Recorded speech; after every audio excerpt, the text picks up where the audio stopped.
दोस्तों इस वीडियो के ज़रिए से आपको सिखाएंगे एक ऐसी सेटिंग के बारे में जो कि वीएफडी के अंदर कुछ जो है ना अहम होती है और थोड़ा ख़तरनाक भी होता है। ख़तरनाक इस वजह से है कि उस सेटिंग को छेड़ने के बाद आपकी वीएफडी के बटन काम करना छोड़ जाएंगे। उसके बाद आप दोबारा सेटिंग में भी नहीं जा पाएंगे। तो उसके लिए आपको इस वीडियो के ज़रिए से मैं इतला देता हूँ कि भाई वो सेटिंग आपने गलती से भी चेंज नहीं करना कभी, और आपने बहुत एहतियात करना है। वो कौन सी सेटिंग है, बढ़ते हैं सेटिंग की तरफ। उससे पहले आपसे छोटी सी दरख्वास्त होगी कि हमारे नए पेज को फॉलो करके हमें सपोर्ट ज़रूर करें। जहाँ तक हो सके आपने जो है ना पेज को फॉलो करके सपोर्ट करना है। तो यहाँ पे प्रोग्राम बटन दबाएं। यहाँ पे आपने जाके जो है ना ये P7 की सेटिंग में और P705 की जो सेटिंग है ना, ये बहुत बड़ा जो है ना ख़तरनाक होता है, इस वजह से कि अगर इसकी वैल्यू आप चेंज करते हैं तो ये बटन काम छोड़ जाएंगे, ठीक है ना।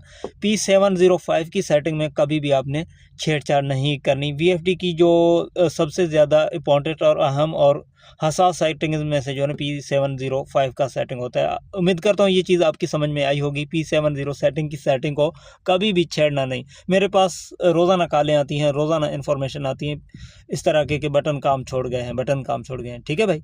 तो पेज को फॉलो करें, वीडियो को लाइक करें, अपना बहुत सारा ख्याल रखें। इजाज़त दें, अल्लाह हाफिज़।